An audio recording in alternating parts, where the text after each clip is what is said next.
We'll just go ahead and score. For those of you who don't know who we are, we help small businesses succeed. You go to score.org, enter your zip code, click match me by zip code, and then submit. And we will match you up with a SCORE mentor to help you wherever you are in your business growth journey. All of our services are free thanks to the generous sponsorship of our partners. Today, Essex Bank is our sponsor, and we've got Teresa Shamas. Thank you for having me today. Good afternoon, everybody, and welcome to today's SCORE session with Rich Cheney. Essex Bank is happy to sponsor our SCORE sessions and be part of your business growth. Just a little background about Essex Bank. This year, we're celebrating our 175th anniversary. And part of that celebration was a revision to our name. We went from Essex Savings Bank to Essex Bank. We wanted to let the community know that we are more than just a savings bank. We offer a lot of business products as well as several consumer products, free checking, things like that. We offer free business checking. We have our commercial checking products. We have a wonderful commercial loan department. We also, in addition to our business accounts, we have several cash management products that we offer, like the positive pay programs, ACH just transactions, merchant services for your credit debit card needs. Feel free to reach out to any of our branches with any questions. If there's anything ever we can do to help you, we certainly would be happy to, and enjoy the session today with Rich. Terrific. Thank you so much, Teresa, and thank you for your generosity in sponsoring our Always happy to. webinars. Great. Okay, so I'm going to advance ahead. And now we're just going to talk about a little bit of logistics for today. The webinars are an overview. Our webinars, our educational webinars with SCORE are really intended to work hand in hand with mentoring sessions, free mentoring sessions where we talk only about your business. So we're covering a big subject in a short amount of time today. We're really intending just to give you a good foundation, and then you can work with your SCORE mentors one-on-one to talk specifically about your business. So today is an overview. We will go fast. You will get a copy of the recording and the presentation, which will be in about 2 or 3 days. And I've got the link here, but you will also be emailed for it. You will also be emailed this information. So we'll go fast. However, we are here for you. So we encourage questions. We want to make sure to make it through all of the information. So if you type your questions into Q&A or chat on your Zoom bar, we're going to stop about midway through to field some questions, and then we'll have Q&A at the end. Yeah, my name is Richard Cheney. I'm not related. Well, actually, I am, but it's the guy who just passed away, the vice president. This is about setting your strategy for your competitive advantage. We're going to go over a few things today, basically about 5 categories. One is the foundations of strategic management. Actually, you could probably go forward here, I guess, Ann, if you don't mind. Yeah. All right. So we're going to go over the foundations of strategic management, the process for developing a strategy. We'll look at some generic competitive strategies, not too many. And offensive and defensive strategies for competitive advantage, and strategies to protect your competitive advantage.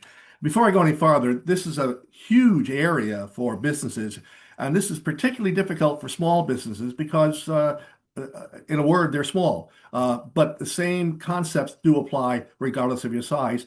So with that said, let's kind of move into it. If we could go to the next slide, Ann, if we could. Sure.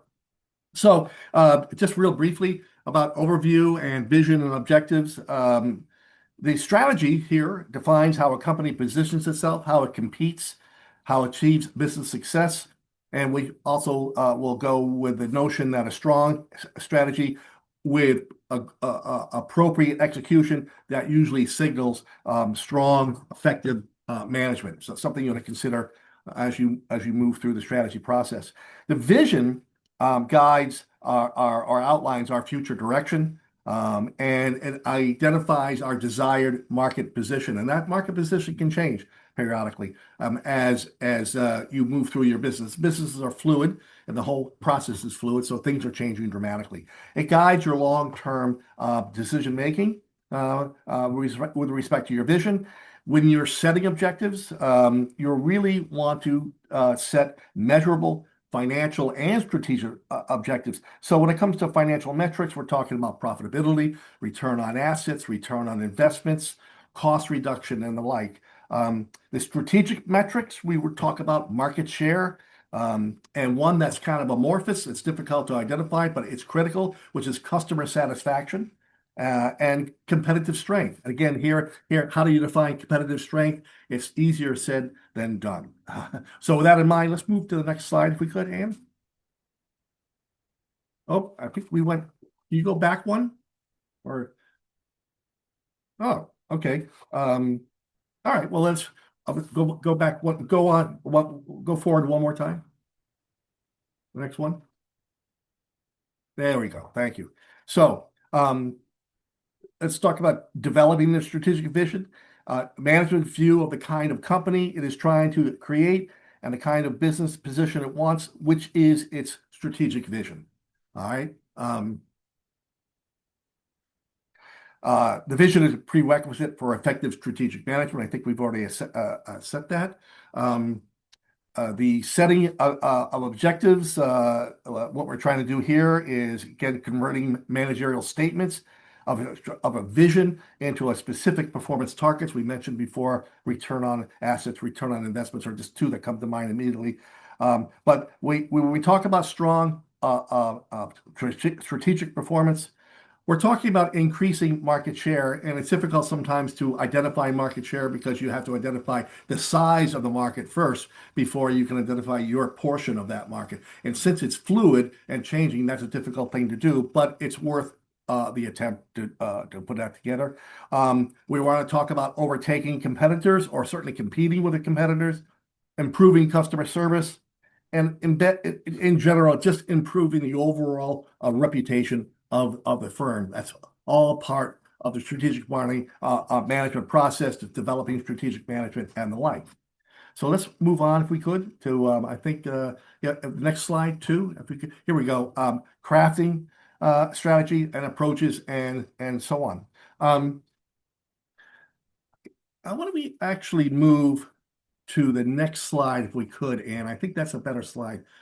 Yeah. Okay. So management chooses among a variety of strategic alternatives. It defines the product, the market, its competitive approach, and it establishes its path for growth, customer satisfaction, and competitive success. These right here, this is the essence of developing a strategy, or why you develop a strategy, and the outcome of strategy. This reflects the management's choice among alternatives, and there are lots of alternatives from which to choose. It signals organizational commitment to a particular product, to a particular market, and to the competition. The strategies are concerned with a variety of things: how to grow the business, how to satisfy customers, how to compete and against and possibly beat rivals, how to respond to the ever-changing environment. And one of the things we mentioned before, how fluid the environment is, how to manage each functional piece of the business. Even if a business is very small, with relatively small number of functions, it's still important to manage those functional pieces of business with efficiency and effectiveness. How to develop organizational capabilities, particularly if you want to grow your business. How to achieve financial and strategic objectives in the most efficient and effective way possible. I want to add right here, just as an aside, over the years, one of the things I've discovered doing this work, and I actually worked for the Small Business Development Center, which is part of the SBA for many, many years. And I discovered that basically there's 5 environments in which a business operates. They operate in a social environment, legal environment, political environment, economic environment, and a technological environment. I can't imagine a 6th environment that isn't embraced by these 5 already. The key here to being an entrepreneur is the ability to look over the horizon and see issues, see problems, or see opportunities coming before somebody else sees them. And this is something we'll talk about later on as we go along. Let's move along, Anne, if we could, to the next slide, strategic approaches. So we want to talk about how to respond to changing environments, how to manage operational support, how to develop organizational capabilities. Organization strategy is dynamic, it's formed over time. It's got to be adapted to customer needs, changing customer needs, particularly based upon your marketing effort and how those customers may change based upon your marketing. The strategic maneuvering of firms, as they will compete with you, just as you compete with them, you must be able to adapt to that. And again, as I mentioned earlier, emerging opportunities and unforeseen events, these are the problems that you need to be able to identify early on if you want to be successful. Um, okay, if we want to move on to the next slide, perhaps. Um, so we want to really talk a little bit about strategy versus the plan, the strategic plan versus strategy. Strategy involves something that's continuously evolving. Strategy is dynamic. Plans are static snapshots. They're done at one point. They cannot predict all future conditions. And external forces require certainly ongoing adaptation. We talk about writing a business plan quite often. That's a paradigm we use in working with our clients. And we use the business plan to help us stay focused on the important questions and ultimately the answers that need to be put down on paper. But that business plan is something that is going to be revised on a regular basis. So the plan, while it's static, is something that evolves over time. The strategy is continuous, and that drives the plan. So developing a strategic vision and mission, establishing objectives, deciding on a course of action constitute a strategic plan. They seldom anticipate all relevant events that will take place. Thus, strategy is an ongoing activity. A strategic plan is the static event, as we mentioned. Organizational strategy is dynamic and is formed over time. Just keep that in mind as we develop the strategic plan, the business plan, what identifies the nature of your business, its purpose for existence, and what it wants to achieve. We can move to the next slide if we could, Anne. I don't know if we're going too fast or too slow here, so we'll see. All right, so outside in and inside out strategy. So outside in, market driven, entrepreneurial, adapts to external drivers. That basically it's what it sounds like.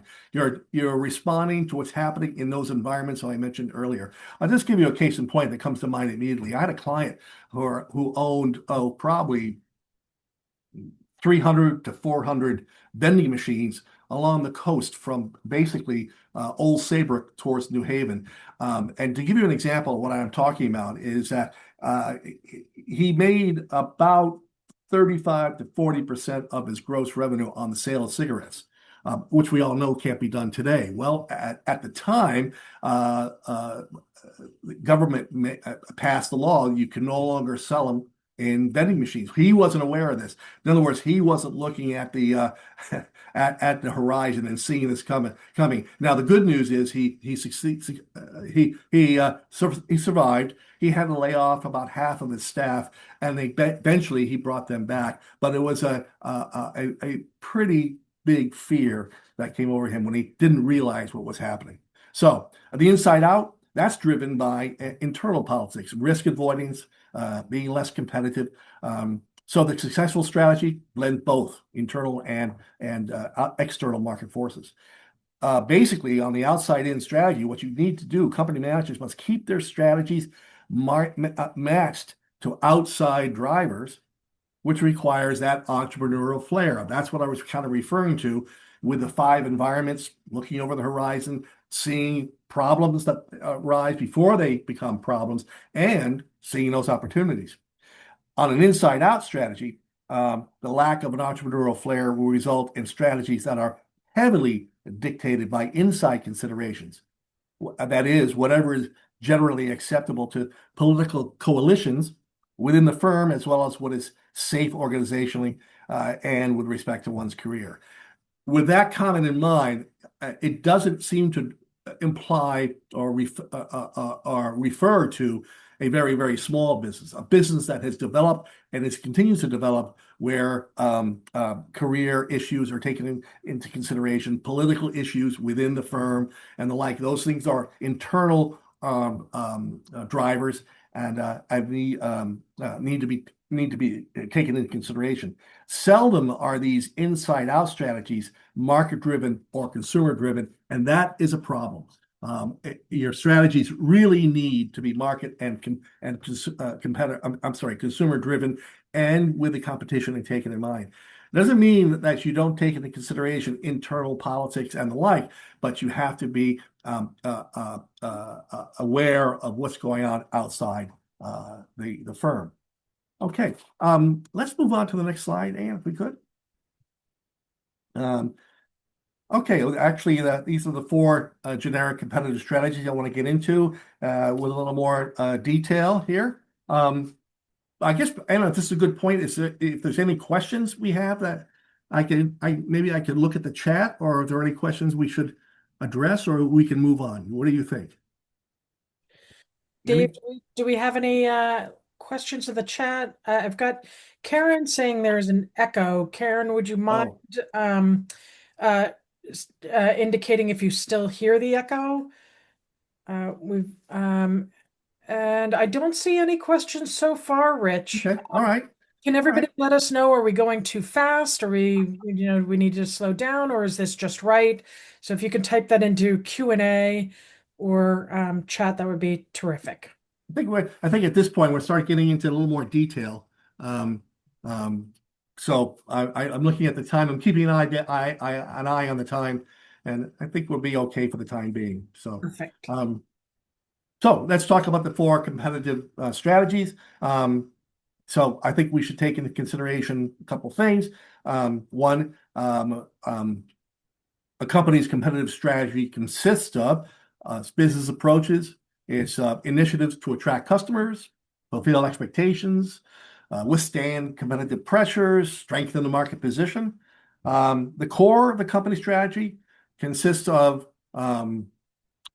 internal initiatives that are designed to deliver superior value to customers. Sounds like a marketing piece, but that's exactly what businesses are in the business to do, to deliver superior value to its customers. I cannot imagine under any circumstances any business saying, well, we want to deliver value to our customers, but superior value, well, I'm not so sure.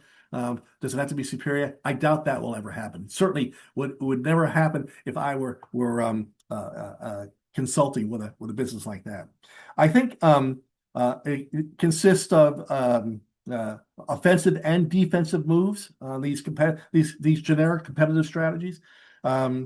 Whether a company's target market is broad or narrow, and whether it is pursuing a competitive advantage linked to a low cost or product differentiation, these are the biggest differences among competitive strategies. One thing to keep in mind is entry level is almost always competes on price. When we talk about competition, quite often we're referring to the four P's of the marketing mix: price, promotion, place, and product. Well, if you're talking about entering a new marketplace, if you're a new business entirely, or if you're existing business entering into a new market niche, you probably are going to be competing on price. Certainly, that's one of the generic strategies. So let's talk about some of these strategies right now. The low-cost leadership strategy, for example, it's a low cost relative to competitors. Use lower cost to underprice competitors. This is the kind of the essence of the strategy. If you're going to be using the low-cost leadership, there are basically 9 cost drivers that we want to take into consideration. You want to, control cost drivers. What are cost drivers? Well, purchasing raw materials, the processing of a product. If you're delivering your service, this might be a little bit different. We're really talking about product here. Number 2, what drives cost advantage is economies of scale or diseconomies of scale. Quite often, for example, what comes to mind immediately with economies of scale, if you're vertically integrated, for example, where you own the whole the whole supply chain, that would be one way of embracing a low cost price leadership strategy. Learning and experiencing cost effects, cost of key resource inputs. These are drivers. Linkages with other activities in the company. Sharing opportunities with other organization or businesses within the company. As I mentioned before, vertical integration or outsourcing, and one versus the other. Timing consideration associated with fast mover advantages and disadvantages, strategic choices, operating decisions. These all are cost drivers. So the idea is, the goal is to be the lowest cost structure relative to your competitors. I think we should probably, Ann, why don't you move to the next slide? I think, yes, here it is. Yeah. So the lowest cost structure relative to competitors, you do it through value chain efficiencies, cost driver management, what keeps their costs down, and this works best in price sensitive markets. With standardized products, you're not going to be looking at a low cost leadership if you're selling a premium product or something that's considered premium priced. You're not going to be looking at a low cost leadership there. Usually generic standard products. This is where it will work. Pitfalls: very overly aggressive price cuts. These can be easily copied advantages by the competition. Sometimes they can also work against you with respect to reducing your profit margins. Let me see if there's anything else I can mention about low cost. Works best. Again, price competition is vigorous. Standardized product. Product differentiation is limited. Most buyers use the product in the same fashion, and low cost of switching from one seller to another. These will all be indications of when it would work best. What are the pitfalls? Over aggressive price cutting can result in lower, not higher profitability. Okay. There's more to it. Probably I just want to keep moving along if I could. So let's move on to broad differentiation. There we go. That's good. So again, commands premium prices and it builds loyalty. It's a differentiation is possible across the value chain, research and development, technology, market service. Those constitute part of the value chain. Success requires real and perceived buyer value. I really want to impress here, not just real, it's the perceived buyer value that drives broad differentiation. It's not the only piece. I just noticed that we have, oh, there we go. We got back. Stop back here. And again, pitfalls: features easily copied or not valued by customers. So it's easily copied, the strategy, and it's not necessarily valued by customers. All right. So what does it allow the firm to do? Increase unit sales. It commands premium prices. Because you differentiate your product, you've got something that's different than your competition.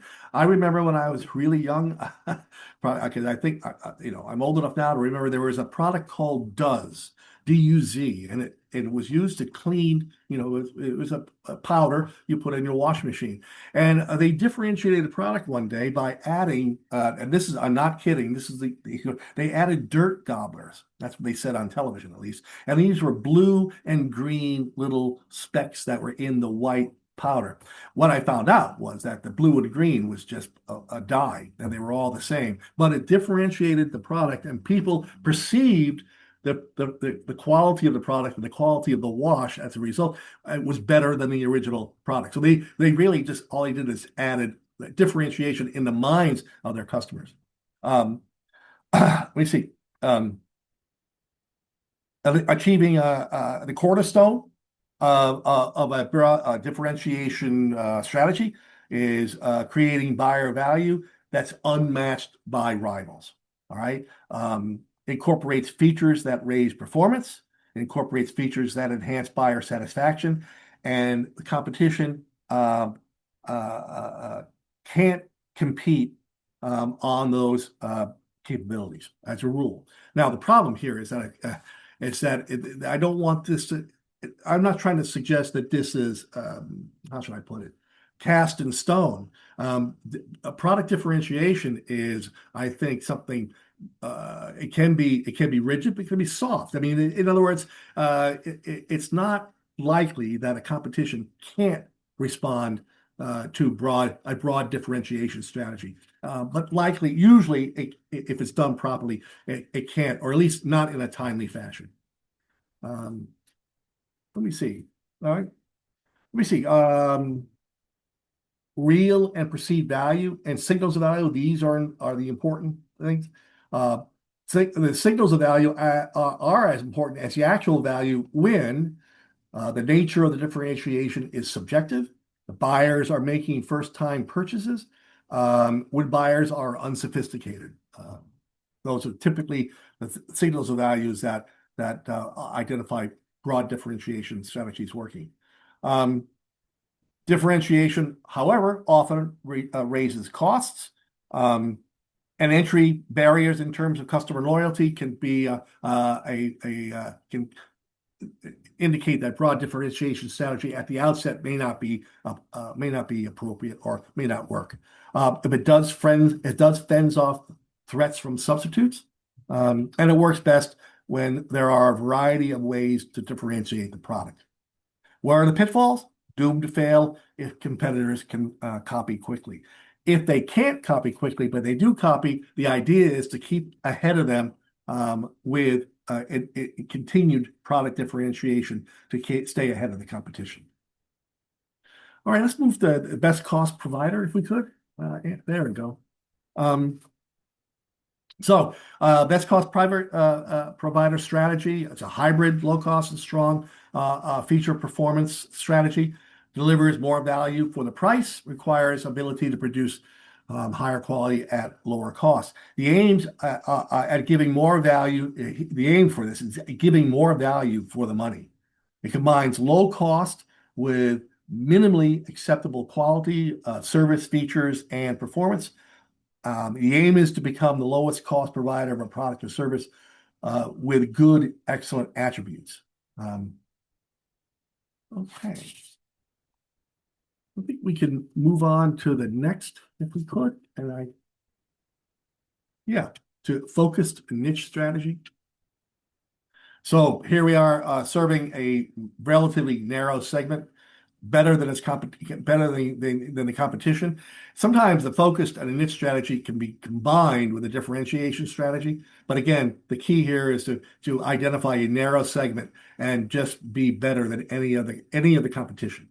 The advantage is that it can be cost-based or differentiation-based, and it works when the niche that we're identifying is very profitable, is growing, and most importantly, if it's underserved. As a matter of fact, quite often what an astute entrepreneur can do is I create a market niche where the niche never existed before, and they pick out a portion of the population. They could be defined either demographically and psychographically, but they identify a portion of the marketplace saying, you would do well with this particular product. So here you're identifying a brand new niche, not one that already exists. So when we talk about a niche, we could use price as an example. I worked for a company called Hubeline for years that sold wine and spirits products, and they had high price, premium price, mid price, low price products. And those could be, you can identify it as the high price or premium price niche, or we can look at niches defined by other fiscal categories, if you will. So the aim here is to do a better job in serving members of the particular targeted market served by your rivals. The basis for the competitive advantage is lower costs than competitors, and an ability to offer something that is perceived to be better.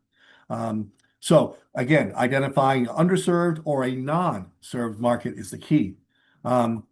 When focusing here, the focused niche strategy is attractive. When the target market is large enough to be profitable, and the niche has good growth potential. One of the problems with a focused or niche strategy is that the niche that you've identified is one that you can approach and sell, let's say, more effectively or better than anybody else, The problem is the niche is too small to be profitable or to provide acceptable profit. It works best when it is costly for multi-segmented competitors to meet those specialized needs. And it works best when there is no rival. And it works best when the industry has multiple niches and segments. But it doesn't work best when the competition will be attracted and find a way to compete in the marketplace. Niche buyers' preferences may change so that the niche is not easily identifiable. So again, the niche is, again, I use the word amorphous, but it changes with time. It grows, gets bigger, gets smaller, and it's attractive enough that competitors will copy what you're doing and compete. This is usually a strategy that is quite often used by entry-level businesses. But again, they have to compete on price. Because if you're entering the marketplace and you have identified a niche, well, again, in a niche strategy, you may be able to get away with not being the lowest price, but you're going to attract attention, not only by existing businesses, but if the niche is attractive enough that you want to enter the business, then what people don't do, they look behind them and realize that, well, there's no market equilibrium doesn't exist. In other words, the demand for a particular product is not being met by the supply. You enter the marketplace, you start meeting that supply, meeting the demand, but you don't meet it to the point where it's completely satisfied and market equilibrium exists where supply and demand are equal. So other people might get the same idea. Let's enter the marketplace too. Well, okay. Let's move on. Yeah, offensive and defensive strategies. If we can want to use, I guess you want to go to the next page. That'd be good. So when to use offensive tactics, okay, leapfrogging into new technologies. Again, we're talking about offensive strategies versus defensive strategies. They'll be coming up next. So these are the ones where you would be offensive moving forward, not being defensive. When you're adding new features, again, this is part of the differentiation idea. When you're running comparison ads where you identify your product versus your competitors' products, again, offensively, this would be considered an offensive strategy. If you're constructing new plants or improving existing plant capacity, here again, you would use an offensive strategy. If you're expanding your product line, you would use an offensive strategy or an offensive tactic. And if you're developing new customer service capabilities, again, you are taking the offense here. You're competing with the competition. But you're moving forward. You're not responding in a kind of a reactive way to the competition. You're being proactive, and I hate to use those terms because they are kind of banal, but we use proactive all the time. But the reality is, if you're being proactive, you're responding to opportunities you see in the marketplace, then you would use offensive tactics to sell your product or sell your service. Why don't we just move to the next slide if we could, Ann? So some of the offensive strategies to build a competitive advantage. We can see.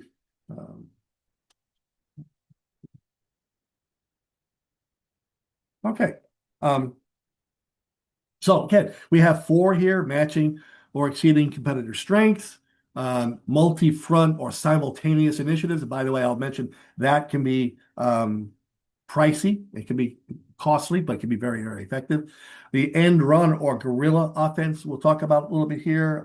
And guerrilla marketing is something near and dear to my heart because when we talk about entry level or we talk about small business or business that are existing but growing, quite often the best, if not only effective marketing strategy is a guerrilla strategy, guerrilla marketing. And as a matter of fact, I believe we will probably, I think we're going to run a webinar on guerrilla marketing at some point. So there is also preemptive strikes where that the competition is growing and developing an effective strategy. And so you come up with a strategy that is not defensive, but preempts their offensive strategy. All right.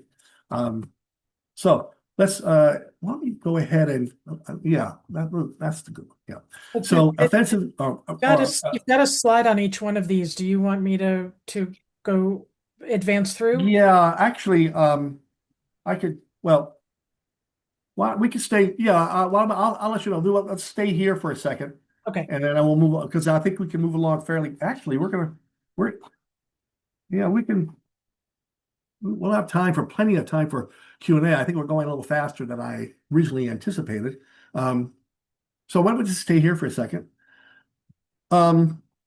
So matching or exceeding competitor strength, underpricing the competitors, adding features, adopting new technologies. This is often used to take or expand your market share. So again, when you're seeking market share, use an offensive strategy, or when you're compelled to respond. Often involves extending your product lines or enhancing your customer service. Okay, why don't we go ahead and next one? Okay, the multi-front. Okay, so here, these are simultaneous initiatives that are combining price cuts, advertising, promotions, new products, free samples. The idea is that this overwhelms competitors. So simultaneous initiatives on many fronts involves multiple initiatives. You're doing again these price cuts, new product introductions. You're doing free samples. You're doing couponing. You're doing rebates, in-store promotions. These are all simple, offensive, multi-front strategies that small businesses can undertake. What it does is it forces your rivals to compete on a variety of fronts, which is going to be usually, if they're relatively the same size and you're taking the initiative here, it's difficult for them to respond. And by the time they do respond, typically we move on to additional multi-front simultaneous offensive strategies. Again, it diverts their attention and forces them to protect many parts of their customer base simultaneously. Okay, then we can move to the next one, I guess I can. So we have end run and guerrilla offense. Okay. So the end run pursues underserved markets, capitalizes on first mover advantage. The guerrilla targeted small attacks in areas where the competitors are weak or if they're inattentive. Guerrilla is by definition, you're using typically low cost marketing ideas, low cost marketing strategies, because typically early on in a small business's lifespan, what they don't have is a significant amount of advertising, merchandising, and promotional funds. So guerrilla marketing is a way for them to go. So in the end run, what typically the business seeks to avoid is head-on competition. The key is to capture the unoccupied market. So you have to identify the market, and then when we talk about unoccupied, it isn't necessarily entirely unoccupied, but it's underserved, and I think a more accurate way to put it. So this allows the company to gain a significant first mover advantage in new arenas, new areas, new markets, and possibly could cause, or well, not possibly, typically causes the competition to play catch up if the competition chooses to enter that marketplace too. Again, one of the things that has to be identified is the degree to which the market is attractive enough to be profitable. It may be profitable, but it may not be profitable enough based on the company's strategy. On the guerrilla side, guerrilla offense, that looks for kind of unique opportunities to take market share when the competition is not protecting the marketplace. So there's opportunities to come in with new marketing ideas, new pricing, new promotional concepts, and product differentiation. All of that can be included in a guerrilla offense. It goes after markets that are not important to the competition. It goes after buyers whose loyalty to brands are weak. Loyalty in general may be weak. It focuses on areas where the competition is overextended. Um, it involves intense bursts of promotional activity, um, and it's small and focused on small, scattered, random raids in the marketplace. So that would basically identify your offensive end run and guerrilla offense strategies. I think that might be the end. Oh, yep, there's one more sheet before. Why don't we go to the next sheet? There we go. These are the preemptive strikes. So gains resources or positions that the companies can't match. Securing prime locations, customers, unique supplies. When we talk about the marketing mix and we talk about price, promotion, place, the idea of place it really relates to the location of your business. What makes that strategic? What makes that effective? What makes that likely to be more powerful than, say, your competition? So securing a prime location, let's say with respect to raw materials or ease of transportation, if you're near a major transportation artery or train, say, this might be again an example of an offensive preemptive strike. And the offensive strike builds strong market barriers and psychological barriers. In other words, it builds strong brand loyalty, and again, barriers to market entry. One-of-a-kind strikes whereby the winner garners assets that rivals cannot readily match. That would be a definition of a preemptive strike. It expands production capacity well ahead of a scheduled production capacity change. Grabs raw materials, like I mentioned earlier, supplies and sources, again, and also locations. Secures best geographic locations, like I said before, with respect to, say, transportation arteries. One of the areas it also goes after is going after and obtaining prestigious customers. Could be described as early adopters in a marketing sense. And it builds a superior psychological image in that it makes it very difficult for competitors, the competition, to effectively compete. When it builds such a strong psychological notion among the current the customers that you've established through brand loyalty. That's what I'm trying to get at. Okay, maybe we can move to the next page. Defensive strategies, when to use, when not to use.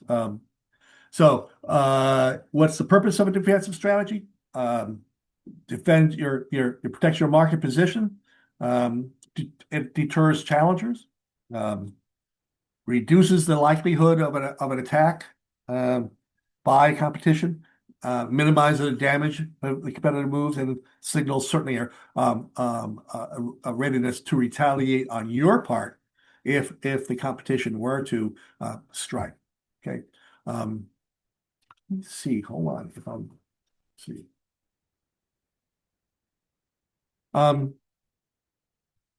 So one of the things we could certainly look at when we're talking about defensive strategy is protecting your market position. So by doing so, you're strengthening your customer loyalty, you're strengthening critical capabilities, you're deterring challenges, it raises the rival's cost of attack, takes action that reinforces long-term competitive strength. These are the circumstances when you would normally use a defensive strategy to compete. Let's move to the next slide, Anne, if we could. So the purpose of a defensive strategy. Well, the purpose of a defensive strategy is to lower the risk of being attacked. it weakens the impact of an attack and influences challengers to focus their attention elsewhere. Basically, you're saying that if you attack us, we'll be prepared and inclined to retaliate. As opposed to a lot of times, firms will simply sit back and see the attack coming and continue their current strategy, their current marketing plan without making any changes. And clearly, that's to me, it's the road for disaster. You have to respond to changes in the marketplace, particularly when the competition is challenging.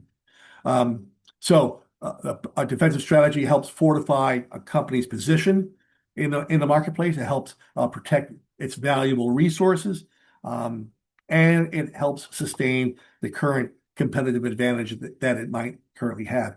It signals would-be challengers that there is certainly the real possibility of retaliatory action if you were to well,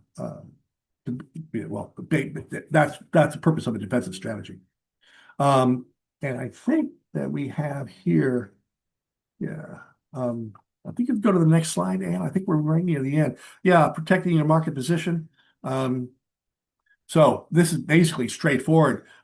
Reinforcing strengths that competitors find hard to challenge, maintains customer relationships and brand loyalty. I can't impress enough when it comes to brand loyalty how critical it is to maintaining brand loyalty and making sure that you identify what are the circumstances or what are the issues that encourage brand loyalty. Is it price? Is it quality? Is it customer service? All three of those.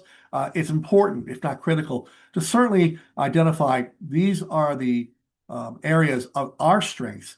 And if they're not strengths, certainly we want to strengthen them. If they're identified as weaknesses, we got to change that. But identifying what makes customers loyal and building strong customer relationships, and then strengthening the resource positions and capabilities of the business when it comes to, again, selling a product or selling a service.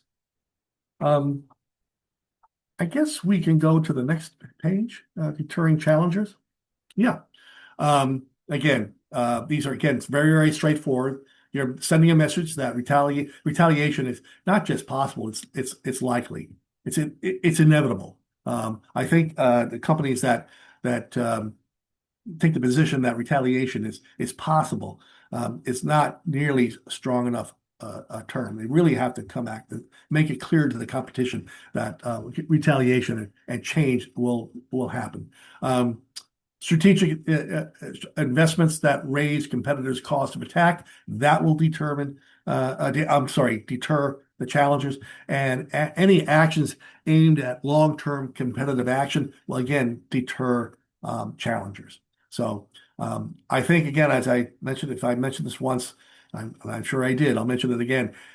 This is a fluid, dynamic environment in which we live and operate. I mentioned the 5 environments before: political, social, legal, technological, economic. Those are the environments. And it's critical that your strategic planning process and strategic vision incorporates the fact of those realities. Okay. And I guess we have one more. Yes, indeed. I think this is a kind of like a summary, but it's absolutely critical. The strategy, again, defines how a company positions itself, how it competes, how it achieves success. And again, a strong strategy coupled with a strong execution signals strong management, not just to the individuals that are, let's say, not just customers, but who are invested in the success of the business. That means people who work for the company. That means suppliers to the company. That means maybe bankers invested in the business. This sends that strong message. Strategic vision, that outlines the future direction, desired market position, and it guides the long-term decision making. It's how the business goes about developing its strategy. It establishes its strategic vision, and then from there builds a strategy. It's not unlike having a vision statement for your business and a mission statement. The vision is where you're going. Mission is how you're going to get there. And the objectives, you want to convert your vision into these measurable financial and strategic goals. So I mentioned before profitability when it comes to return on assets, return on investments, cost reduction, profitability. You could use other ratios to identify your strength of your business and relative not only to your performance in the past, but also relative to the performance of your competition. So you calculate let's say your return on assets, and if your return on assets is lower than your competition, then or let's even a better one, it might be your inventory turnover ratio, how fast you're turning over inventory. If it's a factor of, let's say 12, it takes 12 months to turn over inventory. And if your competition is doing it in 6 months, well, then something is wrong. And you need to take a look at that and see how can I correct that. And then as far as strategic metrics are concerned, again, we identified market share. Again, a portion of the market. Do I have 25%, 30%? How much is that? Easier said than done. As I said earlier, identifying the entire size of the market is difficult because remember, as I mentioned earlier, you can create a new market by by definition. You come out and say we are, well, I keep in mind, I think when Tyvek was invented by DuPont, it was meant to be something for used for the mail service. It was meant to be an indestructible envelope. Well, they found out that it was good for house wrap too. Brand new set of customers, new market share. You see, and again, how do we identify customer satisfaction? How do we identify competitive strength? It's a bit subjective, but again. We do this through a variety of ways. Customer satisfaction. Well, if you haven't done it, you should always survey your customers. I know we're all surveyed to death, but that's the best, if not only way to really determine how well your business is doing.